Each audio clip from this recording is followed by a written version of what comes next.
श्री स्वामी समर्थ. नमस्कार मंडळी, स्वागत आहे तुमचे माझ्या यूट्यूब चॅनलवरती. आजचा दिवस तुम्हाला खूप छान सुखाचा आनंदाचा जाओ हीच मी स्वामींच्या चरणी प्रार्थना करते आणि आज या नवीन व्हिडिओला सुरुवात करते. 13 ऑगस्टपासून पवित्र श्रावण महिन्याची सुरुवात झाली आहे आणि उद्या 15 ऑगस्टला या श्रावण महिन्यातील पहिलाच शनिवार आलेला आहे. श्रावण महिन्यामध्ये येणाऱ्या प्रत्येक दिवसाचे एक विशेष महत्त्व असते. एकदा की श्रावण महिना सुरू झाला की वातावरणात लगेच एक नवीन उत्साह, आनंद आणि सकारात्मक ऊर्जा जाणवायला लागते. आणि श्रावण महिना म्हटलं की प्रत्येक दिवस हा एक सणच असतो. उद्या श्रावणातला पहिला शनिवार आहे आणि जसे की श्रावणातल्या प्रत्येक वाराचे खास महत्त्व असते, तसेच शनिवार असल्याने या श्रावणी शनिवारचे देखील एक वैशिष्ट्य आहे. ज्याप्रमाणे आपण श्रावण महिन्यामध्ये श्रावण सोमवारचं व्रत करतो, तसेच श्रावण महिन्यामध्ये शनिवारचे सुद्धा व्रत केले जाते. घरातील एक तरी पुरुषाने श्रावण सोमवारचं व्रत करावं असं आपल्या धर्मशास्त्रामध्ये सांगितले गेले आहे. शनिवार हा शनिदेवाला, मारुतीला समर्पित असून या दिवशी भगवान महादेवांची देखील पूजा केली जाते. श्रावण महिन्यातील शनिवारी व्रत करून शनिदेवाची, मारुतीची उपासना केल्याने शनिदोष, साडेसाती आणि अष्टम शनी यासारख्या दोषांपासून मुक्ती मिळते. शनिदेव हे कर्माचे देव मानले जातात आणि त्यांची कृपा आपल्याला जर मिळाली तर आपल्या जीवनातील सर्व अडथळे, शत्रू, संकट दूर होतात. नोकरी व्यवसायामध्ये यश मिळते आणि मानसिक शांतता ही देखील प्राप्त होते. श्रावण महिन्यात येणारा शनिवार हा भक्तांसाठी पवित्रता, संयम आणि संकल्पाचे प्रतीक आहे आणि म्हणून या दिवशी व्रत करून शनिदेवाची उपासना करावी, मारुतीची उपासना करावी, शनी चालीसाचे पठण करावे, हनुमान चालीसाचे पठण करावे. यामुळे आपल्याला या श्रावण महिन्यातील शनिवारचे शुभफळ हे प्राप्त होते. धार्मिक दृष्टीने हा दिवस अतिशय महत्त्वाचा असल्यामुळे या दिवशी काही प्रभावी उपाय आणि सेवासुद्धा केल्या जातात. आज व्हिडिओमध्ये मी तुम्हाला एक अतिशय प्रभावी असा उपाय सांगणार आहे. उद्या श्रावण महिन्यातील शनिवारी तुम्ही उपवास नाही केला तरीही चालेल, पण 11 उडदाचे दाणे इथे ठेवा. हा उपाय केल्याने घरातील सर्व दोष, अडचणी, शत्रू, भांडणे दूर होतील. तुम्हाला त्रास देणारी व्यक्ती तुमच्या समोर रडेल. 7 पिढ्यांचे दारिद्र्य नष्ट होऊन घराची, मुलांची, पतीची अगदी भरभरून प्रगती होईल. सर्व अडकलेली कामे पूर्ण होतील. तर असा हा 11 उडदाच्या दाण्याचा उपाय कसा करायचा आहे, कोणत्या वेळेत करायचा आहे, याबद्दलची संपूर्ण माहिती या व्हिडिओमध्ये मी तुमच्यासोबत शेअर करणार आहे. त्यामुळे तुम्ही हा व्हिडिओ स्किप न करता शेवटपर्यंत नक्की पहा. चॅनलवरती नवीन असाल तर सबस्क्राईब करा आणि असेच माहितीपूर्व नवनवीन व्हिडिओ पाहण्यासाठी बेल आयकॉनलाही प्रेस करा. म्हणजे जेव्हा कधी मी नवीन व्हिडिओ अपलोड करेल त्याचं नोटिफिकेशन सर्वात अगोदर तुम्हाला भेटेल आणि तुम्ही एक पण व्हिडिओ मिस करणार नाही. तसेच व्हिडिओला एक हाईप देखील द्या. आज या व्हिडिओमध्ये मी तुम्हाला जो उपाय सांगणार आहे, तर हा उपाय आपल्याला उद्या शनिवारी करायचा आहे. उद्या श्रावण महिन्यातील पहिलाच शनिवार आहे, तर या दिवशी तुम्ही दिवसभरामध्ये हा उपाय कधीही करू शकता. अगदी सकाळपासून ते संध्याकाळपर्यंत जेव्हा केव्हा तुम्हाला शक्य होईल तेव्हा फक्त एका ठिकाणी तुम्हाला 11 उडदाचे दाणे ठेवायचे आहेत. आणि जर तुम्हाला उद्या पहिल्या श्रावण सोमवारी हा उपाय करणं शक्य झालं नाही, तर अशावेळी तुम्ही श्रावण महिन्यातील कोणत्याही शनिवारी हा उपाय करू शकता. आणि मी तर सांगेल, जर तुम्हाला जमलंच तर श्रावण महिन्यातील प्रत्येक शनिवारी तुम्ही हा उपाय करा. एवढे चांगले अनुभव तुम्हाला बघायला मिळतील या उपायाने. एवढा जास्त हा प्रभावी उपाय आहे. आता हा उपाय घरातील स्त्री, पुरुष, मुलं, मुली कोणीही करू शकते, काहीच हरकत नाही. आता हा उपाय का करायचा आहे?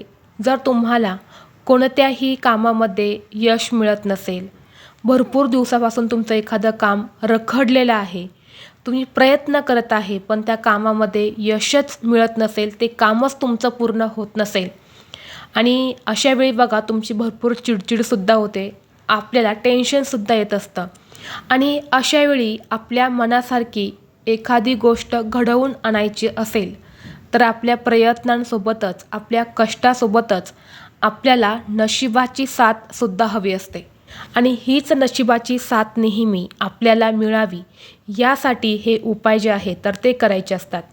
कारण काय होतं की जर आपल्या कुंडलीमध्ये काही दोष असेल, आता हे दोष तर आपण प्रत्येक वेळी गुरूंकडे जाऊन बघू शकत नाही, दररोज आपण आपली कुंडली आपण पाहू शकत नाही.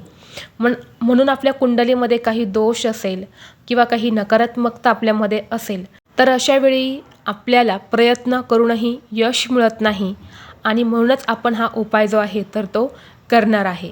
तसेच जर तुम्हाला समाजामध्ये कुणीही मानपान देत नसेल किंवा तुमच्या आयुष्यामध्ये सतत अडचणी येत असतील, सतत दुःख संकट येत आहे किंवा एखाद्या व्यक्तीचा तुम्हाला सतत त्रास होत आहे, एखादी व्यक्ती तुम्हाला सतत त्रास देत असेल, त्या व्यक्तीमुळे तुमच्या आयुष्यामध्ये कोणत्याही गोष्टी चांगल्या घडत नसतील तर हा उपाय केल्याने तुम्हालाच त्रास देणारी व्यक्ती तुमच्यासमोर रडेल.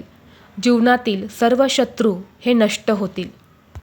तसेच घरातील वादविवाद क्लेश थांबून आनंदाचे वातावरण निर्माण होईल आणि तुमच्या मनातील प्रत्येक इच्छा ही पूर्ण होईल.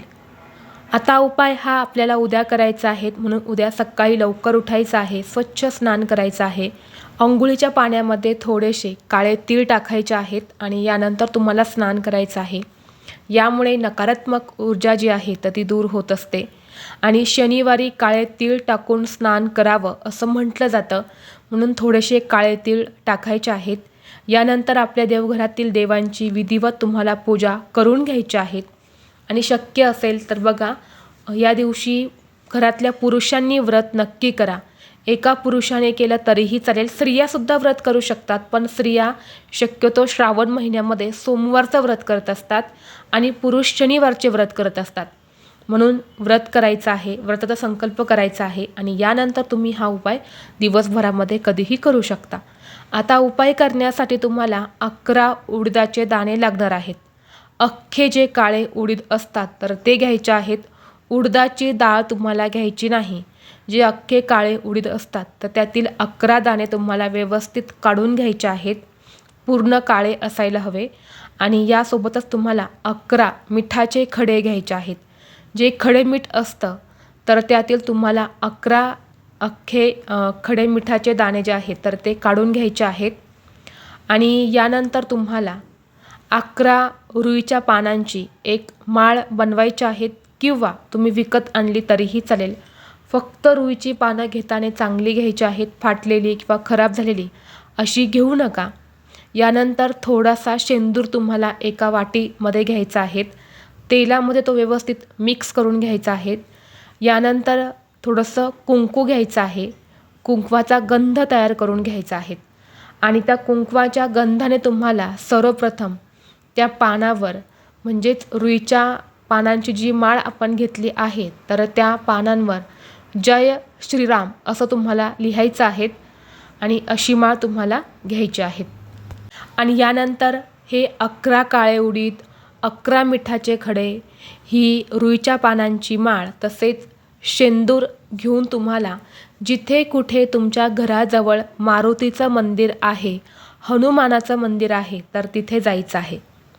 तिथं गेल्यानंतरनं सर्वप्रथम तुम्हाला तिथे एक दिवा प्रज्वलित करायचा आहे. घरून दिवा तुम्ही घेऊन गेले तरी चालेल किंवा तिथे मंदिरामध्ये जो दिवा चालू असतो त्या दिव्यामध्ये तुम्हाला तेल टाकायचं आहे आणि म्हणून घरून जाताना तुम्ही तेलसुद्धा घेऊन जायचं आहे. त्यानंतर तिथे तुम्हाला ही रुईच्या पानांची माळ जी आहे तर ती हनुमानाला घालायची आहेत आणि हे 11 उडदाचे दाणे आणि 11 मिठाचे खडे तुम्हाला वेगवेगळ्या एका कागदामध्ये पुड्या बांधून घ्यायच्या आहेत आणि ह्या दोन्ही पुड्या तुम्हाला हनुमानाच्या चरणी अर्पण करायच्या आहे. यानंतर हा शेंदूरसुद्धा तिथे तुम्हाला अर्पण करायचा आहे शेंदूर हा तुमच्या हाताने तुम्हाला मारुतीला चोळायचा आहे किंवा त्याच्या पायाला थोडासा शेंदूर जो आहे तर तो तुम्हाला लावायचा आहे. आणि यानंतर तिथेच बसून तुम्हाला एक वेळा हनुमान चालिसाचा पाठ करायचा आहे आणि दोन्ही हात जोडून भगवान हनुमानांना प्रार्थना करायच्या आहेत. तुमच्या आयुष्यामध्ये ज्या काही अडचणी सुरू आहेत, जी काही संकट आहेत, जी काही दुःख आहेत किंवा जी काही इडापिडा आहे तर ती दूर होण्यासाठी संकटमोचक हनुमानांना मनोभावे प्रार्थना करायच्या आहेत. असं म्हटलं जातं की श्रावण महिन्यामध्ये आपण शनिवारी या वस्तू हनुमानांना अर्पण केल्या आणि त्यांच्याकडे एखाद्या गोष्टीचं साकडं घातलं किंवा एखादी गोष्ट आपण मागितली तर नक्कीच आपली इच्छा मनोकामना जी आहे तर ती पूर्ण होते.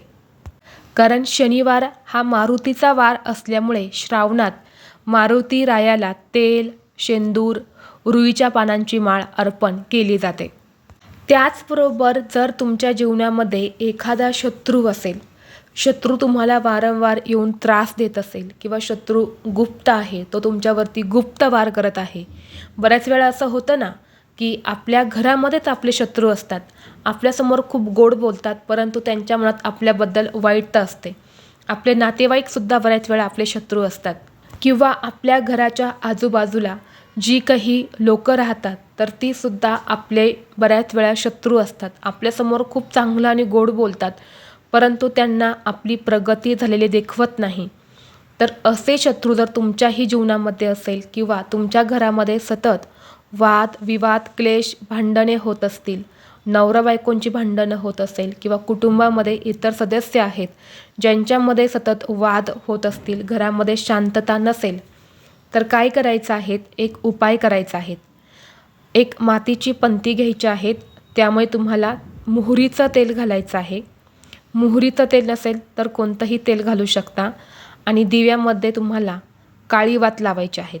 कापूस घ्या, कापसाची लांब वात बनवा आणि त्याला थोडंसं काजळ लावून ती थोडीशी काळी बनवा किंवा तुमच्याकडे काळा धागा असेल तर मग त्या धाग्याची तुम्ही वात बनवली तरीही चालेल आणि ती काळ्या धाग्याची वात तुम्हाला दिव्यामध्ये लावायची आहे.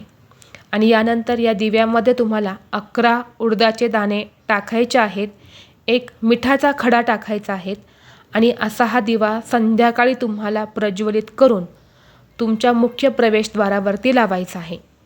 जेव्हा तुम्ही बाहेरून घरामध्ये प्रवेश करता जी तुमची उजवी साईड असणार आहे तर तिथे हा दिवा तुम्हाला लावायचा आहे.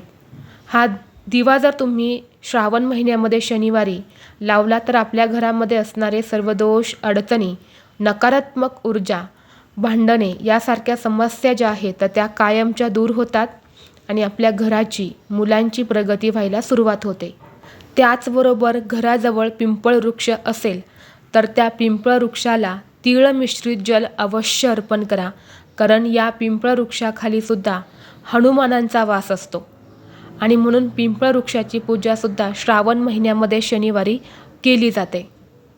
तर हे काही प्रभावी उपाय आहेत जे आपल्याला उद्या श्रावण महिन्यातील शनिवारी अवश्य करायचे आहेत. तर ही अत्यंत महत्त्वाची माहिती मला तुमच्यापर्यंत शेअर करायची होती. व्हिडिओ तुम्हाला आवडला तर लाईक करा, चॅनलवरती नवीन असाल तर सबस्क्राईब करा आणि हा व्हिडिओ आपल्या मित्रपरिवारासोबत जास्तीत जास्त शेअर करा. चला तर मग भेटू असंच पुढल्या एका नवीन व्हिडिओमध्ये. तोपर्यंत सर्वांना श्री स्वामी समर्थ.